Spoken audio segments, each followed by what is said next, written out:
Why not? We'll just try out the new intro and just go with that. So, hey, everybody, how's it going? This is Nick with the show Zero to Infinity. And you know, science says 92% of people fail to achieve their goals. And the biggest reason is because people fail to take their first step. Whatever that first step is, that's what you need to take to get started to reach that success. So, welcome to the show. And today we have a man, a mentor of mine named Phil Naylor. He's worked on some of Hollywood's biggest films, and he's actually gone on to create multiple successful businesses. And today he's going to help us understand what it takes to drive growth, start your business, and really dive into the mystery of finding out why people aren't achieving their goals the way they should be. But 92% is pretty scary. So, Phil, welcome. This is Phil Nails. Look at that. Nick, Phil Nails. I appreciate you having me. Yeah. How's it going? So, please shed a little background, a little bit about where you came from. When you and I first met, I just want to back up and say, yeah, Phil is one of my mentors. He's guided me through the ups and downs of running my own business. And he's really brought to the table a lot of experience, insight, knowledge, particularly with marketing. The business side is locked down with him, and it's great. I've seen massive changes in my business, and I'm super happy you found the time to come on here with us. And the first time, just out of the gate, I would love to know a little bit about your background and sort of how you became an entrepreneur. And we'll start there because you have a great background story there with working on Hollywood and Avid and stuff like that. So maybe we can dive into that. Yeah, it's crazy, man. I mean, 7 years ago, if you would have said that I would have one business, never mind multiple businesses, like it's kind of mind blowing to me because I don't have friends that are business owners. I don't come from a family of business owners. I was always taught to. You do well in school, and then you go to college, and you get a degree, and then you work your ass off, and until you're 65, and then after that, that's when you kind of start enjoying life. And I was like, man, that's awful. But yeah, I mean, that's God, where do I start? Like I've always had this mentality from a very early age that I just kind of always believed that I could do whatever the hell I want to. And not only me, I felt like I just got from a very early age that I just saw things in people. Like I just saw that, no matter who you are or where you came from, you could literally do whatever you wanted to. It just took learning how to do it. And it was like, I was never, it was, some people wanted to be doctors, some people wanted to do this and do that, and I was like, all right, so yeah, absolutely. Why couldn't you? You just got to learn how to do it. That's all. Any of us, we all have the same brain. Obviously, some things come easier to people than others, but at the same time, it's like if you want something bad enough and you want it, yeah, I mean, there's no reason why you shouldn't be able to at least put the work in and learn how to do it and do the damn thing. So, yeah, from an early age, I always had that mentality, like I was just going to do whatever the hell I wanted to. So as far back as I can remember, anybody that's ever asked me what I wanted to be when I grew up, I always would say rock star. And then they would laugh, and then I would be like, what do you mean? No, somebody's going to do it, right? So that's what I want to do. I've always loved playing music. I've been a musician my entire life. My parents got me a guitar at a very early age. So yeah, that's what I wanted to do. And then lo and behold, right after high school, the band got signed to a local record label. But we played with some of the biggest bands in the world. I played at some of the biggest stadiums and sold out shows. I mean, the Tweeter Center here. Well, I don't even know. Is it still called the Tweeter Center here? It's like that's our stadium around here in Massachusetts. So yeah, I mean, I just kind of always had that mentality. Like if I wanted to do something, I'm just gonna work really hard and do it.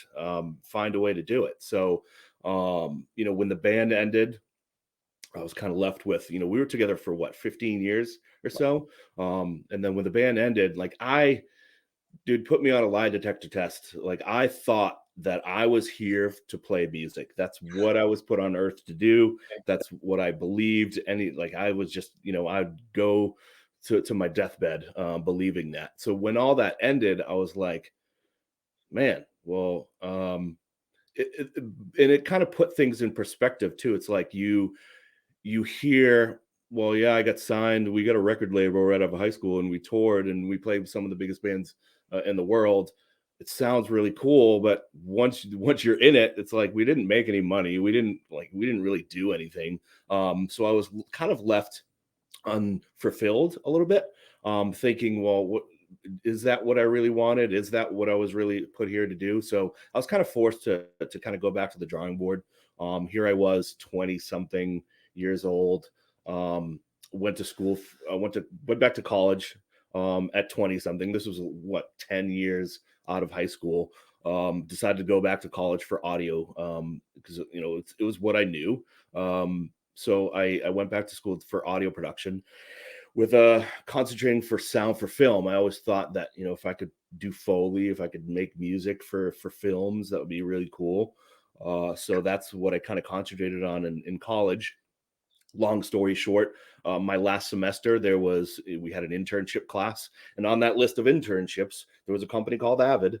And Avid makes, basically, they're the industry standard for video editing and audio production for Hollywood, for a little bit more consumer based for audio, but as far as video editing, like Hollywood films, like still to this day, it's like 70% of all Hollywood films have something to do with Avid. They make the editing software, they make shared storage for where you store all the files. They, it's in a sharing environment. When you have, sometimes some of these movies can have like 80 editors at a time. So when you have that many people working on a project, it's a nightmare in other pieces of software. That's, it kind of just made sense. Like I was like, ooh, my dad was always an engineer. He was into electronics. He fixed things my Mhm. entire life. So I had that kind of a background. So I was like, well, if I could get into the software field, and if I could put a button inside Pro Tools, that would be the greatest thing ever. So that's what I wanted to do. That's what we really kind of, once I found out that Avid was here in Massachusetts, I'm like, oh my God, this is like the major leagues of the industry, of my industry, the industry that I love and kind of have grown up in. And it's just my way of staying and sticking to it and being able to be creative and all that. So yeah, so I interned at Avid. And mind you, this is really kind of, this kind of ties into the whole story of business ownership as well, because when I got that sheet in that internship class, I told my teacher, my professor, I'm like, I'm gonna go and I'm gonna apply at Avid. And he's like, no, they don't do it. They don't hire anybody. No one ever leaves. You're never going to get an internship there. And I'm like, oh, okay. I left the room. As soon I was in the hallway, I called them. They picked up. I talked In to the somebody. I hallway. was like, I'd like to apply for an internship, and she was like, no, we don't have anything. I'm like, crap. And she's like, we hung up, and I'm like, oh crap. Like, okay, I guess they were right. And then like an hour later, she called me back out of the blue. And she was like, you know what? I think I might have something for you. You're an audio guy, you're on the Pro Tool side. So Avid's video, I don't know, department or the video section is in Massachusetts. Audio is all in California. So Hmm. it was very rare that an audio student, and I think that's probably why they told me not to bother, because audio is California. So, Mhm. but she was like, it's kind of crazy that you called us because we do have a project and we need some audio expertise. So why don't you come in? I'm like, oh my God, this is great. So I went in there. I applied for the internship. The guy that ended up being my supervisor during, it was a 12-week internship. He was like, well, he's like, I can't give you $25 an hour like everybody else, but I can give you 15. And I'm like, wait a second, like you're gonna pay me for this internship? So it's like, not only am I landing an internship at this crazy, one of the biggest media companies in the world, uh, but I was going to be there for 12 weeks during the summer, and they were going to pay me for it. And then I started showing up to work, and it was like it's a tech company. And Oh, so it was like people riding scooters down the hallway. And I'm like, what is this? Like, this is the greatest thing ever. They would have ice cream socials on Fridays. They had yoga in the cafeteria. And I'm like, this is the craziest thing ever. But and then I would show up. I showed up one day for work, and there were stages set up outside with like these big barrels of beer. And I walked in. And he's like, "Oh, we're not working today. Just go have fun outside." And they had bands playing. And I'm like, sold. Like, I drank the Kool-Aid, like, Unreal. get me into this place, whatever I need to do to get into this place. And basically what my job was is they were working on their shared storage at the time. They hadn't been, it was somewhat available for video, but they hadn't used it for Pro Tools Mhm. at all. So basically my job was to sit in a studio and play music and try to get Pro Tools to break on shared storage. So I would just add, hundreds and hundreds of tracks, and just to kind of see when it breaks and then document it. And I'm like, this is the craziest job ever. So and That's then awesome. towards the end of my internship, uh, I started to have that conversation like, all right, what is it going to take for me to get in here? And my supervisor is like, well, this is really kind of one of once in a lifetime thing where, audio is obviously in California. There's really nothing that I can offer you. So he's like, why don't you talk to somebody on the video side in support?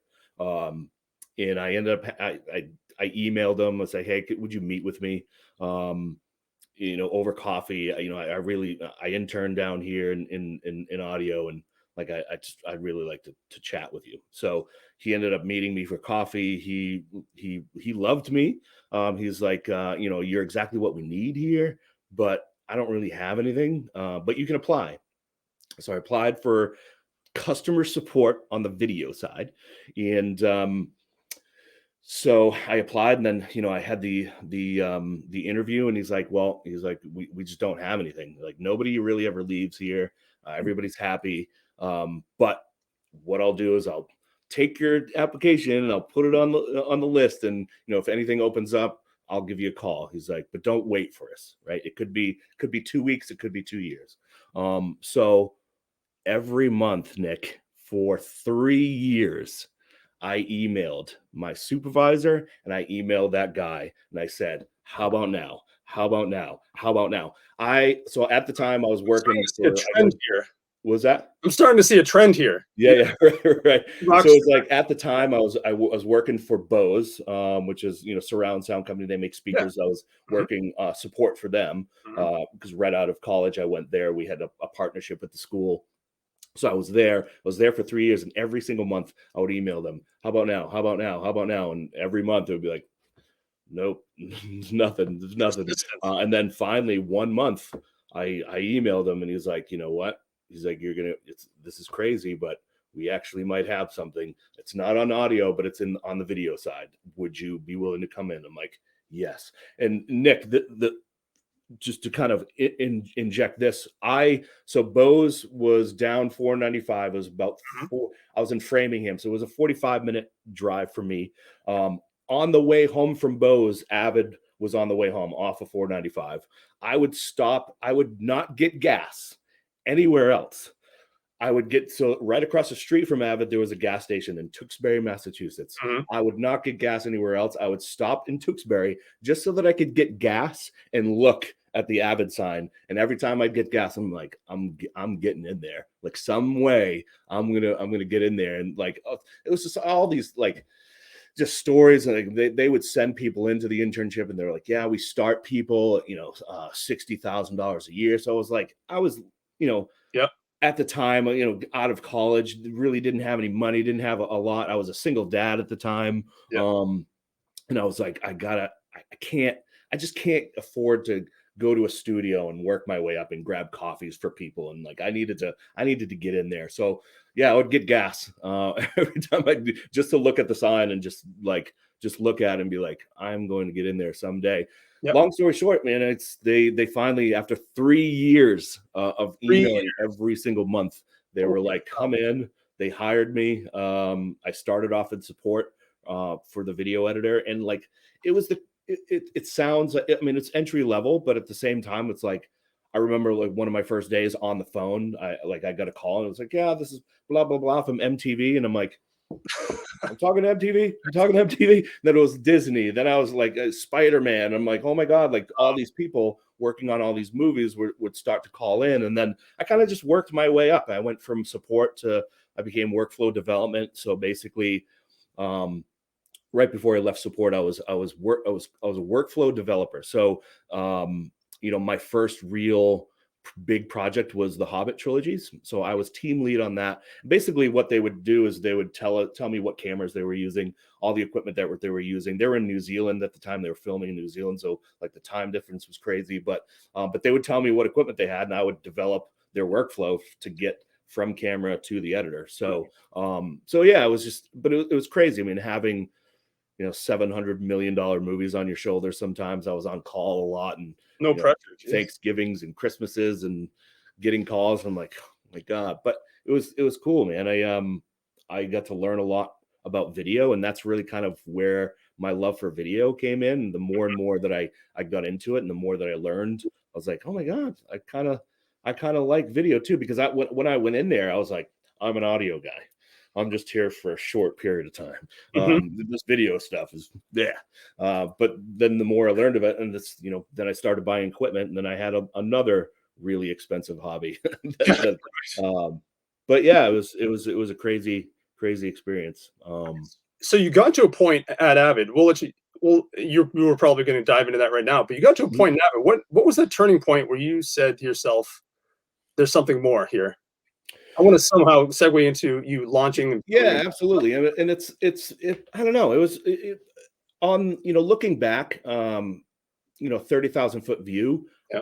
I had my dream. It was a dream job, especially towards the end. The last 3 years there at Avid, I was the manager of training. So I was training. So I was certified in every Avid product. I would travel to the Philippines a few times a year. I would travel to California. I would teach. So basically, the way that Avid works is they have they're called ACSRs. They're Avid certified representatives, or service representatives, or whatever you want to call them. But in order to have Avid stuff, so I mean, we're talking hundreds of thousands of dollars worth of equipment. Some companies like CBS, NBC, they would pay us millions a year just to call for support. So I would train those guys. So I would train our customers. I would train internal, so all the support reps. So I was making training videos. I was managing the YouTube channel. I had my own series on the YouTube channel. So I was kind of like the voice of Avid for a good few years. So looking back, I mean, there's just like, I worked from home 95% of the time. I built a studio in my house. I didn't have to go to work. I was working with, people were creating the craziest things, movies, television. My team won an Emmy for broadcasting Olympics. So it was like, it couldn't get any better. And I was doing six figures. I was doing really well, but at the same time, it was like that rock star mentality started creeping in a little bit. And it was like, all right, I love what I'm doing. I'm making decent money, but it's like, I feel like I was put here for something else. Like that whole rock star thing was like, I was put here for something. Yep. And that's really I always thought it was music. And, I was going to change the world in some way. And I thought it was music at the time. But it was like it started creeping in. I was like, all right. So I remember I started talking like, well, the two things that I'm great at, or the three things: audio, video, and now social media, because I'd been managing the YouTube channel for years. I grew that channel to 60. At the time, it was like 66,000 subscribers. We had 10 million plus views. My videos were getting tens of thousands of views every week. So it was like, so what I was really good at, or what I was best at, was killing it in the marketing, like for local businesses and marketing, and this world of Facebook and MySpace was really kind of just growing into this crazy world. And I was like, well, why don't I start a business? Like, why don't I do that and bring my original goal was to bring feature film and that quality and the cinematic storytelling to local businesses, because it really hadn't been. You were kind of seeing it here and there, but I knew that commercials and regular ads weren't working very well on social. It took a different style of video and of creative to have success there. And that was something that I was good at. So I was like, it just makes sense to start a business, and really then I won't be capped. Because at the time at Avid, I was a manager. I was like, where's my next where am I going next? Am I going to become a director, or I'm going to wear a suit? Dude, You're I'm not wearing a suit. Like that's just not my mission. So, starting the business was the thing that made the most sense. I Mhm. started telling my wife. My wife was like, hell no, you're not starting a business. Here we are. We have 3 kids. It's been tough. We're both making good money. I'm making 6 figures. She's making close to 6 figures. You get accustomed of living a certain way. And she was like, you're going to leave everything that you worked for, 3 years of emailing every single month. This is what you dreamed about. And you're going to leave that to start a business. You don't know anything about starting a business. And I didn't. I had no idea what it even took. I didn't know the first thing about starting a business. I just knew here's what I was good at, and there's got to be a way, right? So I had set a goal. This was January, I don't even know, 2013 or whatever, 6 or 7 years ago. And in January, I wrote on a piece of paper, I said, I am going to leave Avid and start a business within the next year. And I laughed like, haha, there's no way in hell that this is ever like remotely going to become true. So I took that piece of paper, I put it on I thumbtacked it on the wall. And then basically I just started waking up early every single day, 2 hours early, 3 hours early. And I would write down 5 things, 5 goals. So I basically wrote down I knew my big scary goal was to start a business and leave Avid. But I didn't have any idea how to get there. So basically what I do is I tried to just write out this massive list of every single like minute step that it would take. What do I need to learn? Who do I need to call? Who do I need to talk to? Who do I need to meet? What do I need to do in order to just keep edging me up there? I have a year. So if I can just wake up early every month, every day, and just kind of scratch things off, scratch some goals off. And I've never been a morning person, so it was like disaster to kind of force myself to get up. But it was something that was important to me and that I wanted to do. So, long story short, 6 months later, I left Avid. Six And had a months. business. 6 months. So I gave myself a year. It happened in 6 months, and it was just by it's just crazy. And the whole premise of this whole thing is just taking the first step, and being okay with not. And I think this is the big thing with setting goals is that people, I think that they don't set the right goals, or if I always say if you know how to reach your goal, it's not really a goal. That's just like that's it's so like you need to set a goal. If you want to set goals where you have no idea how the hell you're gonna reach them. And just by doing that, it just forces you to kind of think outside the box and just staying positive and just working and just kind of which was very hard for me because this is so far from my personality of like, I want everything now. I'm such a baby when it comes to some things. Like if I want something, I want it now. I don't want to wait for it. So this whole thing of like writing baby steps and like crossing little things off was like so unusual for me, but I was like, it made sense. It just made sense to, just kind of take baby steps. It manifests itself when you start writing things down. Exactly. And it is, and I've always this is another way that I've always kind of lived my life is I've always been a pretty positive guy.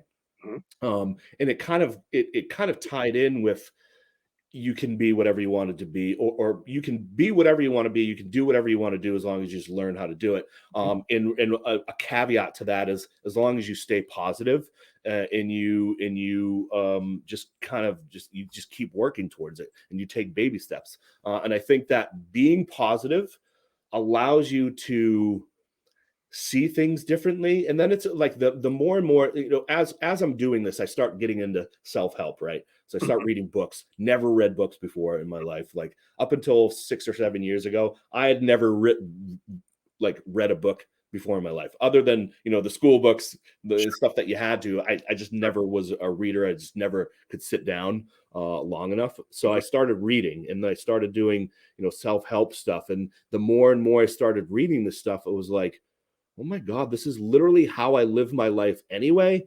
I just naturally had that mindset. So Right. when I started to hear that it was an actual real thing, and the more and more I started seeing like all these successful people, I've always had a thing for biographies, and I always love to see how people, you know, made their dreams come true. And it was really from a very early age, I noticed that every successful person always said the exact same thing.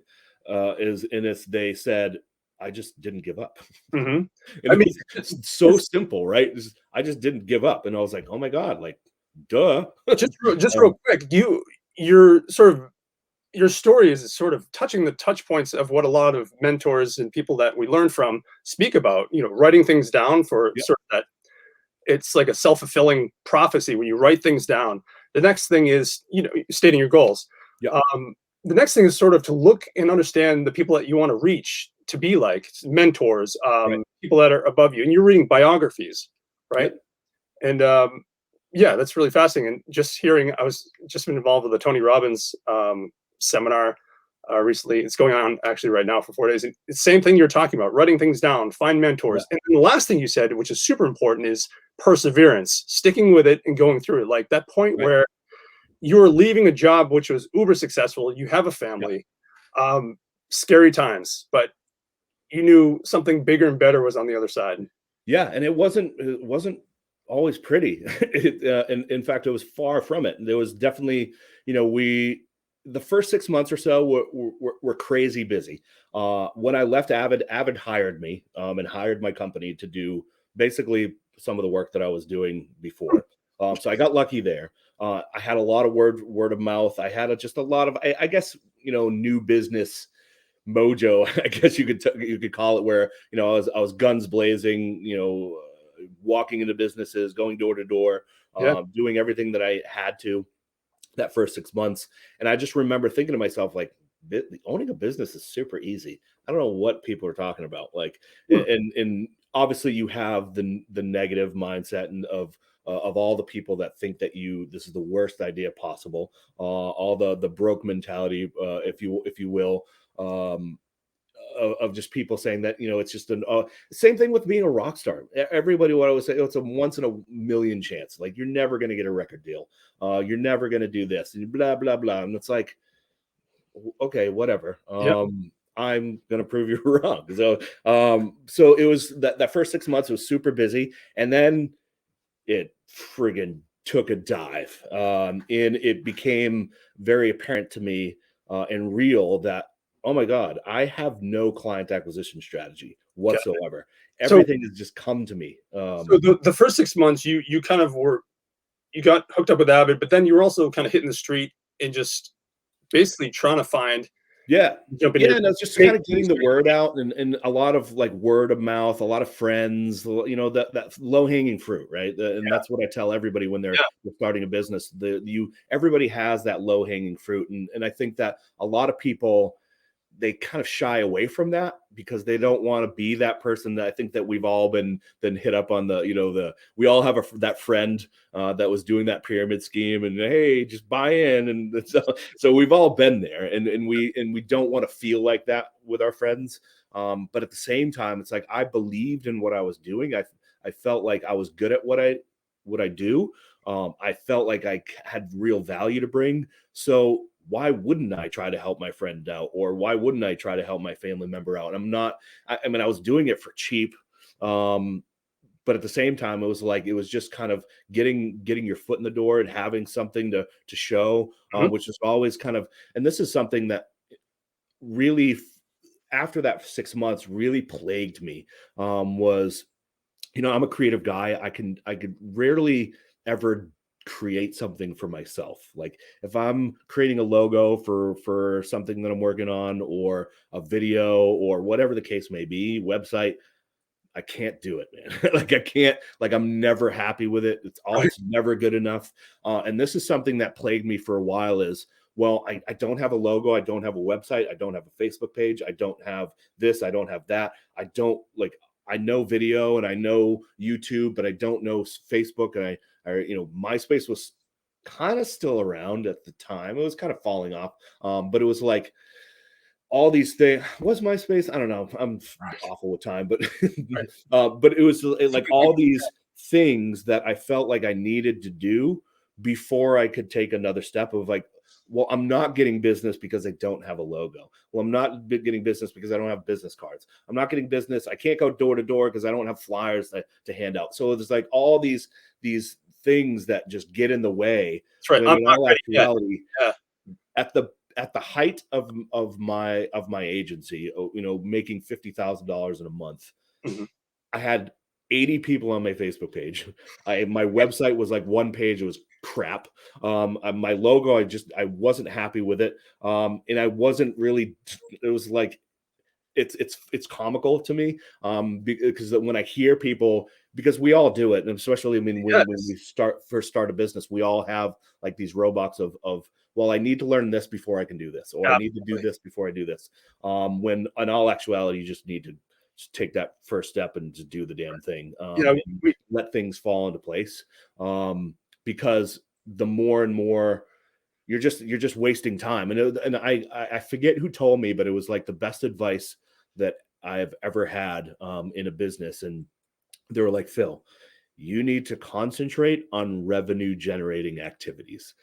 Making a logo, creating a website, creating a Facebook page, that's not going to generate revenue for you. Well, it's important at some point. Yes, you should have those things, but right now, all you need to focus on is going and getting the next job. No matter getting how out much it is, just bring money in, generate revenue. And I was like, crap, you're right. I mean, um, sorry to interrupt, but you bring up a great point. A lot of us, I've done this, and before I realized, thank God, soon enough, where you're like, man, I need a website, I need the right logo, like you just said, and it gets into a point where it becomes like it painful and a chore and wears you down. yeah, You're like, now I have to go out and find business. But many people get stuck in that where they have these expectations, but they're sort of the wrong expectations. They're right. great priorities, but they're sort of not on the hierarchy high enough in terms Yeah. of what's going to make or break your business. Yeah, and I mean, to be honest with you, like a lot of the clients that I've worked with, like they've spent so much money on a logo, and then they put their logo on their Facebook page, in their profile picture or whatever, and then I come in, I'm like, dude, you got to get rid of that damn logo. Put a picture of somebody, like put a picture of somebody in your business, like put a human there, and they're like, what?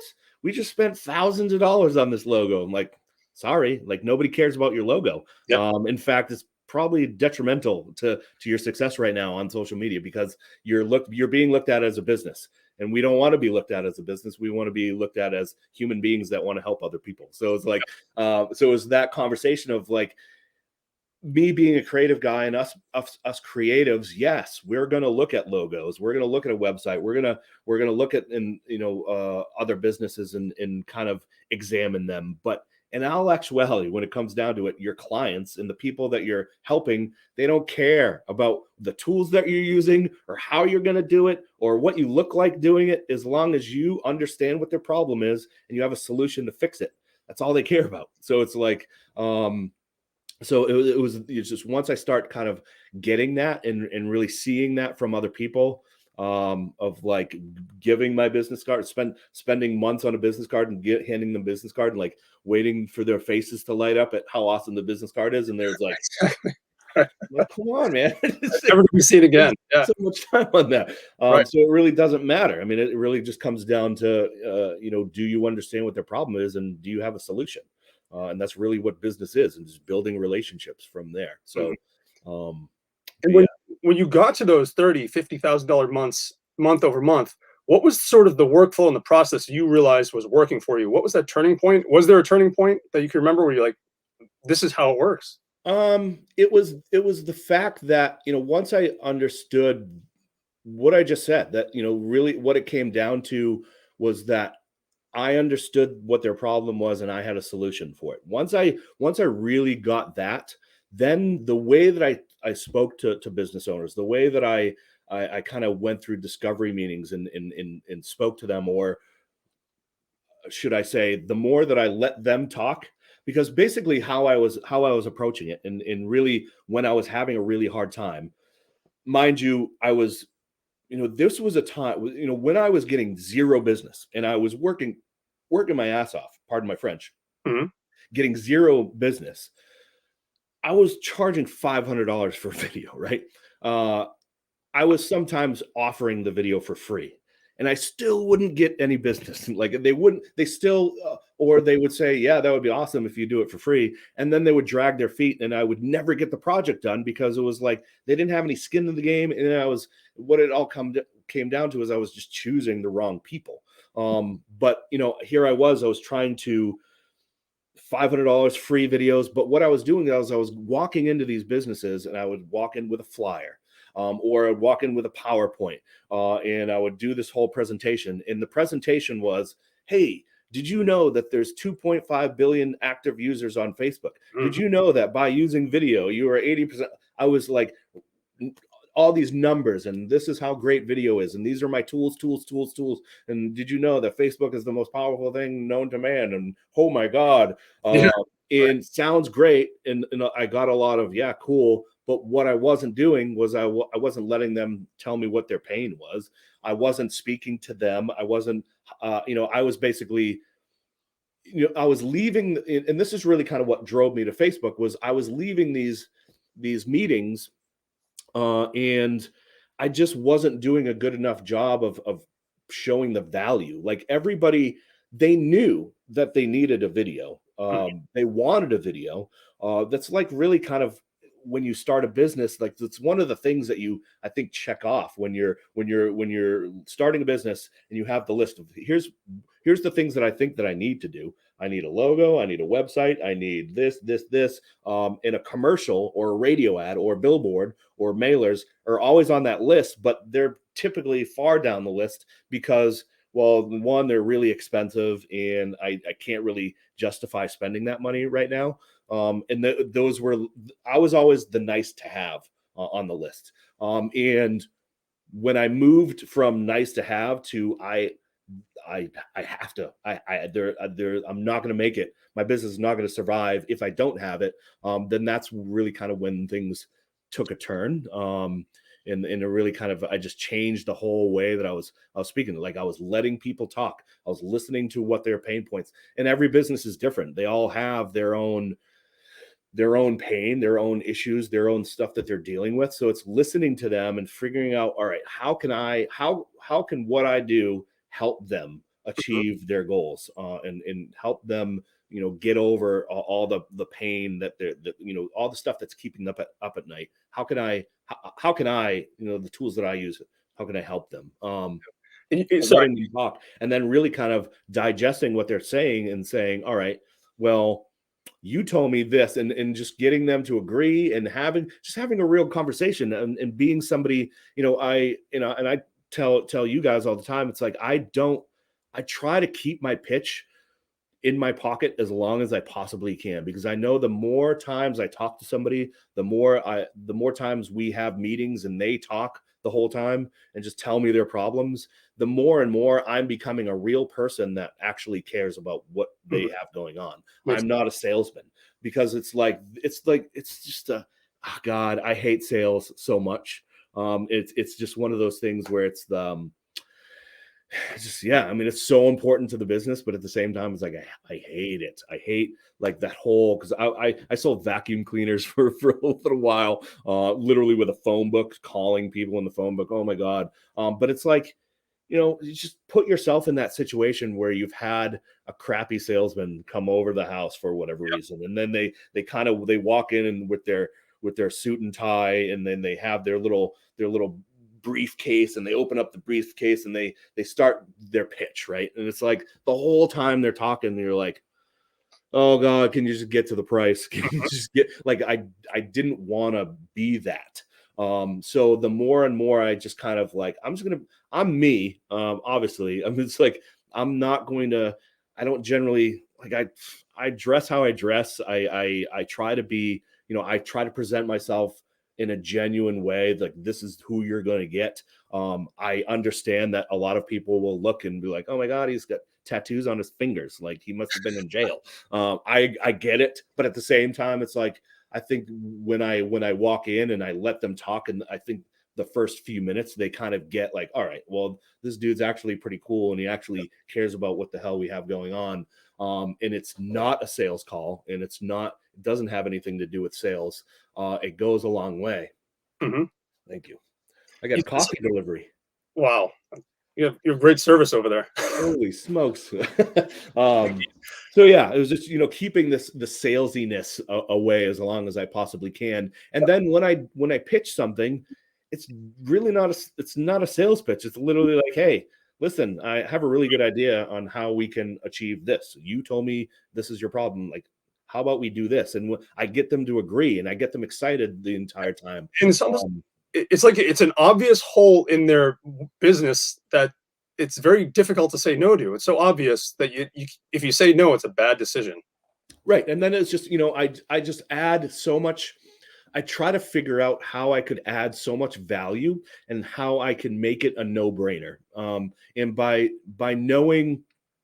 being good at what you do, that always helps, to kind of know what your limitations are and what you can actually do for somebody. But, as a videographer, or somebody, or a filmmaker, somebody that can really um, create something for a business that allows them to connect with their customers and really get to the lifeblood of any business, and that's building relationships and connecting with people, especially if they're going to be on social media. That's what it's all about. That's why people go. They like to, obviously they like to see the negative things, but I think that more so people love to see a good story, and they love to see people going after their dreams. And if we can take a business, and I think that every business has the story, no matter what they do.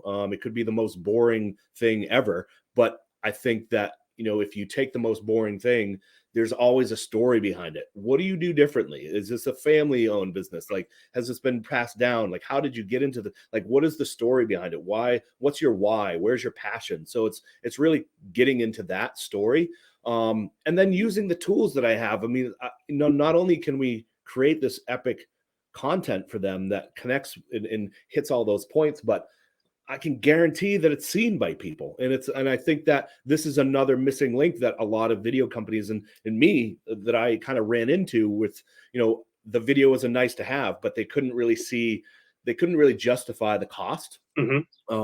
Even at $500, right? So it was like that. Well, that's a red flag that I'm talking to the wrong person. But it was like, how can I give them what they really want, and just kind of just add values to make sure. And that's why, like, when I leave, I'm like, not only are we going to create this content for you, and this is not only am I going to give you exactly what you want, right? Because everybody, we all have this certain mindset about commercials, right? Every business owner would be like, oh yeah, I'd like to have a commercial. Yeah. I'd like to be on TV. That'd be awesome, because we all look at TV commercials and put them on such a high pedestal, because it's like TV commercials were like the shit for forever. I mean, you watch the Super Bowl. Some people watch the Super Bowl just for the commercial. So it's like Sure. we hold it at such high regard that everybody kind of, they want that.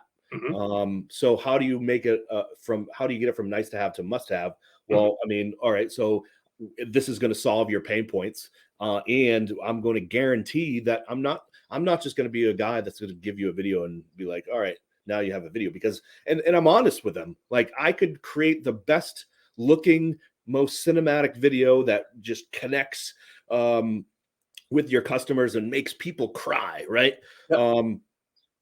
But just having it is not magic. It's not going to do anything for your business. Just putting it on your website, nobody's going to see it, right? So it's in being honest with them, like, yeah, I'm going to make this thing for you, but there's a whole nother element that we need to make sure that it's seen, and we need to make sure that it's distributed to your customers, and that's where I come in. That's another offering that I have, is just just making it no brainer that not only are you going to get what you want, but it's going to be seen, and it's going to work wonders for your business and solve the problems that you're currently facing, Great focus. whatever those problems are. I just have a question for you. I want to go back a moment. You said something significant and that I think will really resonate with people that are thinking about starting their own business or at the beginning stages. And it's that I've experienced too. The feeling like you need to undervalue yourself at first in order to get to the stage where you need to be. And what that breeds is actually finding the wrong customers for what you Yeah. have to offer. And that it's a struggle, right? Oh, the struggle is Finding the real. wrong customer is a bad thing Yeah, because and pricing. I mean, pricing is something that plagues a lot of people, and it's I can only say that because it plagued me as well. So it's like here I am coming from the feature film industry, with somewhat of an Emmy in my pocket, right? So it was like I really didn't want to do $500 videos. I felt like I was worth more than that, but at the same time, I couldn't for the life of me figure out how to get people to see that. And or it what it came down to is no one really cares. Emmy schmemmy. So it was like, what are you going to do for my business though? So it was like, so it was, pricing has always been one of those things that plagued me. But you're exactly right. I mean, by offering $500 videos, there is, you know, not to say that they're ungrateful, but at the same time, it's like if you're talking to somebody and they're kind of like, well, $500 is a lot of money, Phil, then generally speaking, I would say run, because if a business owner, if they're having a hard time with $500, it's not they're not at the right stage of the game. They don't have the right mindset. They don't quite understand what it takes to run a business, and it sounds like I'm being negative. I'm really not trying to be. It's just we all kind of have these cycles, right? I started, I had good 6 months, and then I had almost a year or so with like just pulling my hair out, like literally crying at some points, like, what the hell? What do I need to do? What am I doing wrong? Like, why am I not like I'm good at what I do? I'm seeing other videos that other businesses are buying and they're crap. So they're like, what am I doing wrong? Like, where's the disconnect? And then, of course, having 3 kids, being, accustomed of living a certain way, having brand new cars, having brand new expensive cars, having just the weight of here I'm the man. I should be providing for my family. My wife shouldn't have to work her butt off just to pay the bills for me. So it was like all that weight, and then the more and more that negativity and the more that weight comes on, it's just the harder it is to kind of break through sometimes. So just it got to the point where it's like, all right, give me anybody that would talk to me, right? So in all entrepreneurs know, I mean, we hear no way more than we hear the word yes. So it's like, especially when you're first starting, you're really kind of trying to figure out your pitch and how you're, what makes you different, what makes you genuine. So you're trying to figure things out, and you're asking a million people and everybody's saying no. And then finally someone says, sure, I'll talk to you. Oh, sweet. Give me $100. Give me anything. So, and then those people tend to be the wrong customers. So it was, what I always say is that there is always going to be somebody that's more expensive than you. There's always going to be someone to do it cheaper than you. What I would say is that, and this is really an important factor in business, is you need to set your price, and that's your price. You don't go to Walmart or wherever. You don't go to Home Depot to get a grill, and you're like, oh well, I know that's $199 for that grill. I'll give you $50. That's not how things work. The grill is $199. If you don't want that grill, there's probably one that's cheaper. There's probably one that's more expensive. So it's like you need to kind of set your price and stick with it, and really kind of find who your client who do you want to work with? And this is another important thing that people overlook is like we started our business because we wanted to get out of the 9 to 5 and we wanted to do things that we wanted to do what we love, whatever the case may be, whatever your why is. You wanted to live a certain way. And I lost my train of thought. What was I saying? No, you want to live a certain way. And can I just jump in there? Oh, For yeah, a absolutely. second? So speaking of that, like from my experience, when we started increasing our prices, what it did was allowed us the flexibility and allowed us to bring in the confidence that we could do better work for Right. our customer. And that we realized that the customers that were willing to work with us were actually ready for what we had to offer. The businesses Right. that were paying that much, they're not ready for what you have at all. They're just not at that point. They will be someday. But what it did was it allowed us to be more strategic, allowed us to get better equipment, to do better work, to Right. have more time, because money is a great thing when you don't Yep. have to go and find 25 clients. You can find Yep. less amount of them, do better work, and just make it your own and have a better headspace to execute. And I think I'm sure that's part of the journey that you discovered. Yeah, absolutely. I mean, it's just it's yeah, it's crazy too. It's like once I started raising my prices and then kind of started to you kind of start to figure out what is your bracket, right? Who should I be talking to? And then once you kind of land that first client, then you're like, okay, so that they gave me $2,500 for a video and they didn't even bat an eye. So I need to be working in this bracket. So you start to kind of learn who your customers are, what niche, how much money they make, what to look for when you're pitching people. Um, but yeah, I mean, it's just, ever since I started raising prices, um, every time I do, I kind of like, I grimace and I'm like, I send the invoice and I'm like, oh my God, what am I doing? Every time I do that, I get a faster yes. I don't know. It just, It's because I exactly think that, opposite of what you think.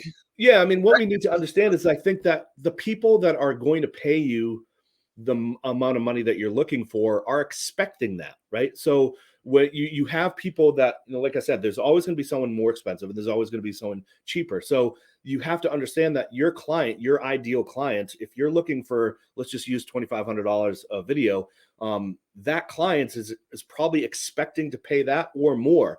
The problem you run into, and this is a real problem, is if you go in too low and somebody's expecting a higher price, they're going to say, well, maybe this isn't the right person for me, or this isn't the right company because that's a lot cheaper than we expected. Maybe they're not as good as we We thought. do that when we shop for anything else. Right. Yeah, exactly. And I think I told you the story of we had to get our deck Painter. painted at the That's right. house, and we had three people, right? So we put it on next door or whatever, and three people responded. The first guy shows up in a painting van. There's a white van. He had ladder, roof racks. He gets out. He's got paint all over him, and he looks and he's like, "I'll do it for $800." And I'm like, "All right, so it's not as bad as I thought." Second guy comes in this literally, I think that he just picked up a bunch of metal. It was like a scrap picker. Shows up in this truck with like metal like flowing out of his truck.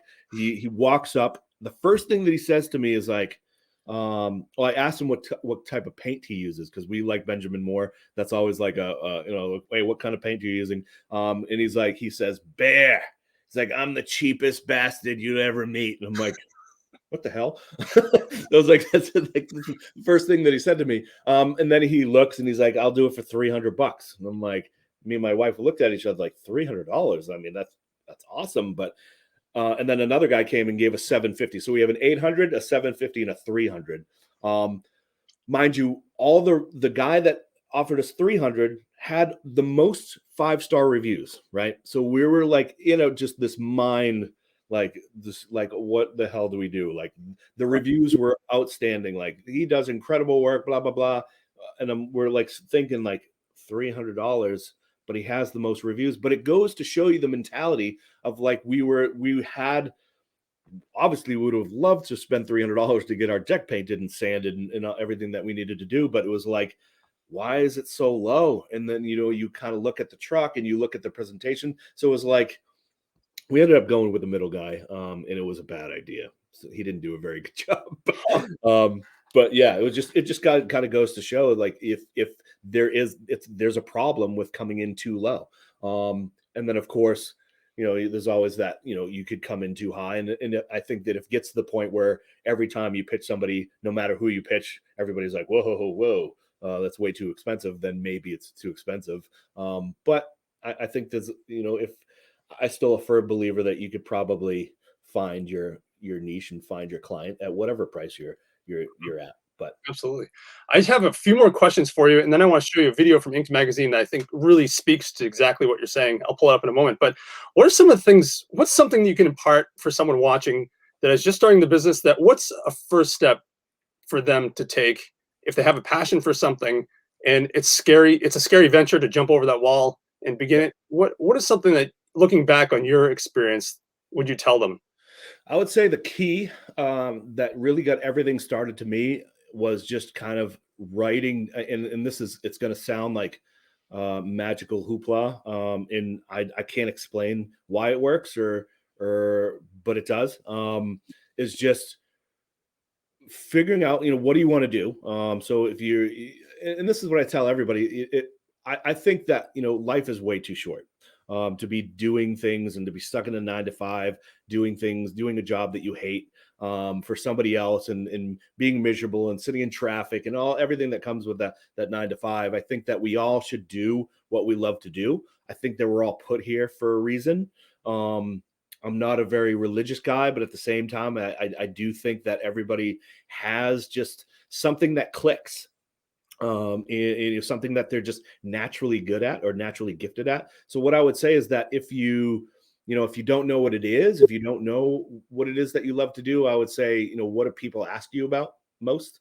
If what are all your friends ask you to do? Like, what are all your friends ask you to help with? That kind of give you some ideas of, well, that's your thing. You should probably do that because that's your natural gift or whatever. But to kind of answer your question, I would say that the thing that worked best for me is just kind of writing down that big scary goal on a piece of paper and just trying your best. And I know that it's difficult because you don't know what you don't know, but trying your best to just list out minute baby steps on what it will take for you to get there, and just have patience.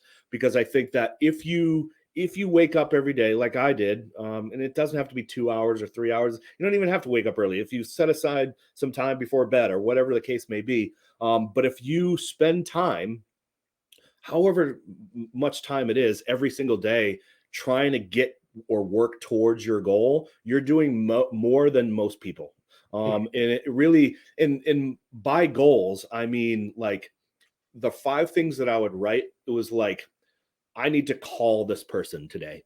It was just really just achievable things that, I mean, these weren't like these crazy, like, oh, you got to learn friggin' quantum mechanics today. It was like, call Fred because he knows somebody that owns a business. So it was like literally just 5 things that, if I did those 5 things for that day, even though there were kind of just minute things, I was at least working towards my goal. And I think that the more and more that you do that, the more and more you start to gain momentum. And the more momentum you start to gain, it just compounds, right? Mm-hmm. And then before long, like look at me, like, I set a goal for a year. I ended up doing 6 months, and I laughed at that year goal. There was no possible way that within a year I was going to start a business and leave a 6-figure job, my dream job. No way in hell. Like, I would have bet all the money that I've made over my lifetime that there wasn't a chance that was going to happen, but it happened in 6 months. So it was just kind of writing down your big scary goal and trying your best to kind of like write those baby steps. What is it going to take for me what do I need to learn? I don't know anything about business. All right, I need to learn about business. So what do I need to learn about learning about business? So it's like writing down just these baby steps that you can check off every single day. Yes, they sort of provide the framework and the goalposts for you to make those Exactly. focus, when we're just being beamed everywhere from all angles with, phones, TV. Right. Yeah. Instead of watching that next Netflix special, work on your goals. I mean, just start taking those first steps. And it just, like I said, I don't know how it happens or why it happens, but it just, as long as you spend time every single day just kind of working on yourself and working on getting yourself further and closer and closer to that big scary goal. Mhm. Before long you're halfway up the page, and then before long you're, oh my god, like, this is actually becoming something that I can actually see myself doing. And then you start to get excited, and then you gain that momentum, and then it just compounds over time. You start seeing 30 to 50K months, which is Oh yeah, I mean, it's crazy, right? it's crazy. Let me show you this video. This parlays right into what you were just talking about, and I think this really speaks. This is from Inc. magazine, from a guy named Jeff Hayden. This really speaks to the goal setting and what to do next. We all have goals, and most of us have goals that we haven't achieved. The biggest reason for that, I think, is that we stop at the goal setting piece and we don't think about the foundation of what will get us to our goals. And that is a routine or a process or something you put in place that says, here's where I want to be, but this is what that means and looks like on a daily basis. So Non-business example, if you want to run a marathon, you are going to have to run a lot of miles in preparation for that. That marathon is this big, fuzzy, hazy goal that almost seems impossible early on. So you can't focus just on that. You focus on your process and say, okay, this week I'm running 3 times 3 miles a day. Next week is something else. Those are things that you can achieve. Those are feedback loops that keep you feeling good about what you're doing. And none of them scare you off from that big goal of, how will I ever run 26 miles? So the same thing is true if you're trying to build a $100 million business and right now you have no revenue. That's impossible, but you can say, to get there, these are the things that I need to do. So this is my process. These are my goals. Here's how I'm going to do that. So if you work the process and create a routine, then that will take you to where you want to be if you're doing the work. So that really ties in. Amen. Really ties in with what you're saying in such a way, just laying out the goals, providing a framework for yourself, staying focused, and then understanding you will not get to that ultimate goal immediately. It's those small incremental steps that build up and accumulate over time. Right. Yeah. And to that too. And I have a couple points to, what I would say is that write your big scary goal, list out all the baby steps, and keep an open mind, because you never know. You never know. Halfway up that list, your big scary goal you might learn something about yourself, or you might learn something on the way that maybe your big scary goal, maybe it's something else. So really kind of keeping an open mind and being able to pivot, because there's been time like I'm a part owner in a gym. That's right. What the hell? Where did that come from? So it was like just always doing the work, setting your goals. Doing the work to get there, and just kind of always keep an open mind and a positive framework. But I think that it's crazy, because even that video, it's like I watched a video like that and I'm like, oh my God, like all these naturally occurring, whether I learned it or have heard it somewhere, who knows, but it was like all these naturally occurring things that I've just naturally done my entire life from a kid. The more and more I started to learn about self-help and goal setting and all these things, I'm like, oh my God, like this is a real thing. Like it's an actual thing. And it's like, I've always been I've always said, stay positive. As long as you stay positive and do the right thing, you're going to get there. So I always believed, and this was really kind of my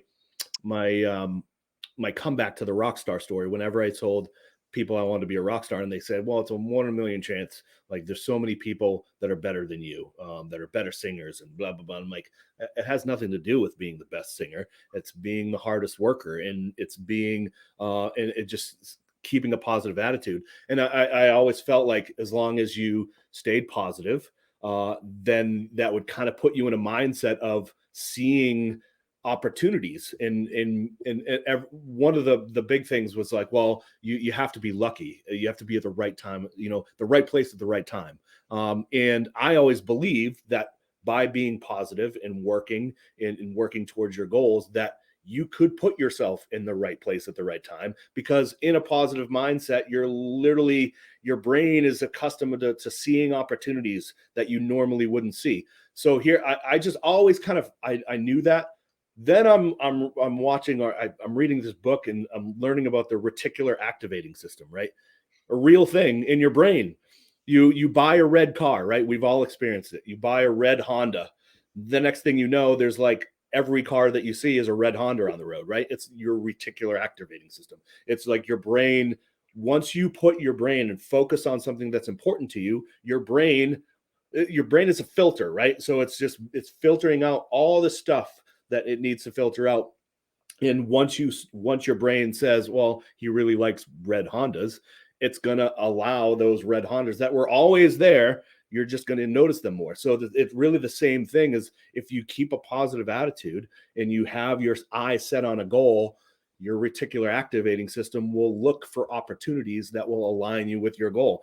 It's called hoopla. I guess it's science, right?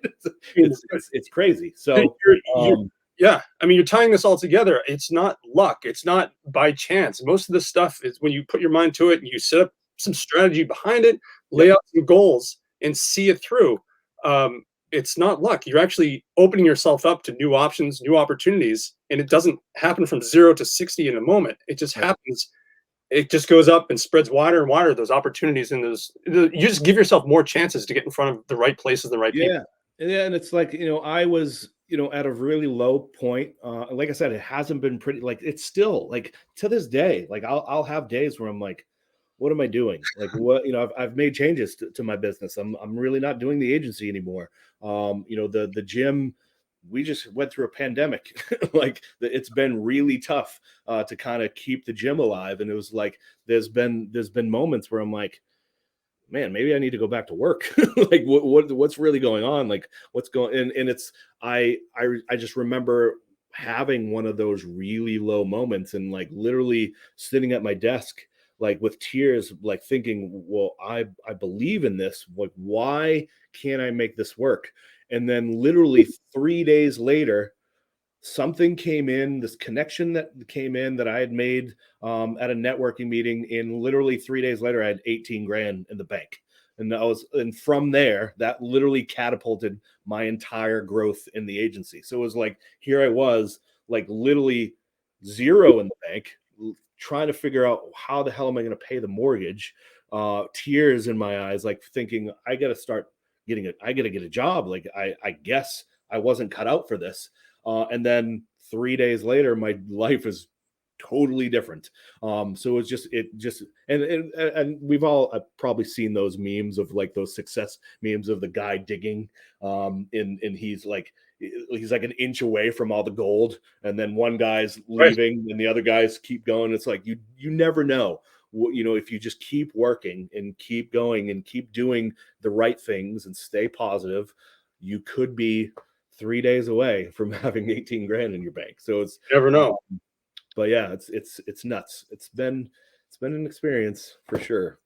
Well, this has been awesome. I just want to get a sense of what's going on now, where people can find you, and what are your near-term goals? Maybe we can start there. And where can people find you if they want to? Where can people find me? You're all over the place. We know. That's a good question, Nick. I don't even know if I have a website.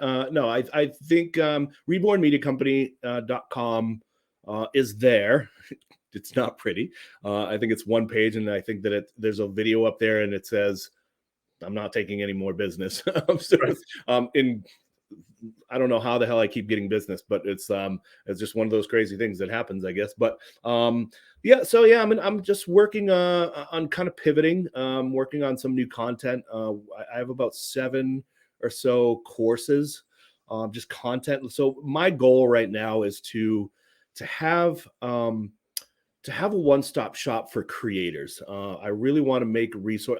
I feel like if you're a creator nowadays, in 2021, you're going to be set for a long time. I think that creators are needed now more than ever. Just with social media and everything on the platforms and the way that business is done nowadays. I think that if you're, and by creator, I mean video creator, web designer, graphic artist, whatever the case may be, advertiser. So really kind of, I'm working on just a one-stop shop. I don't know if you want to call it a mentorship, or just kind of a place where all creators can kind of go and get content, no matter what they're working on. So I have about 7 courses, one on web design, one on YouTube advertising, Facebook advertising, video production, advertising, client acquisition. So basically everything that I've kind of accumulated as far as skills over the years. I just want to teach people how to do that. And it's like I've kind of always been a sucker for success and watching people go after their dreams. Like I'm one of those criers. I'll watch American Idol and I'll cry when somebody wins, or The Voice, or like the singing competitions. And I'm a musician, so it's kind of near dear to my heart. But I love seeing people go after it and achieving what they want to achieve in against all odds. I think that there's something magical in that. So if I can do my part, and this is really kind of full circle to, having this thought of I was here for something. well, maybe I found it. Maybe it's just I was here to kind of I always felt like I was here to change the world in some way. I thought it was music, but maybe it's just showing people that, hey, you can have tattoos on your knuckles and on your neck and look a certain way and against all odds achieve whatever the hell you want to achieve. So yeah, I mean, the core stuff is important to me in making that content, but I want to do a lot more speaking too. So I have a few things in the works to go speak and just be on stage again and kind of do my own thing. And Absolutely. in the gym, I mean, the gym's doing well, and martial Yeah, arts. you have more. I can't wait to get you back on to talk about that and talk about your speaking and stuff coming up. And I'd love to hear you dive into the gym because we've talked about that on our mentorship. Mm, About what you did for that gym as you're growing it and sort of what you did with marketing and stuff like that. And it's sort of, I've been there and you see it, there's nothing else really around, but somehow you managed to get all kinds of people there. And it's a yeah, great case study. I'd love to have you back on and talk about that. And yeah, I can't thank you enough for this time. And we're going to jump on our other call in a few moments yeah. in the next hour. And yeah, this has been awesome. And if, again, people watching, if there's anyone out there that that could get something out of this episode, that are starting their business, that may be stuck and are looking for that next step, the next level, please share this with them. Reach out to Phil and say hi.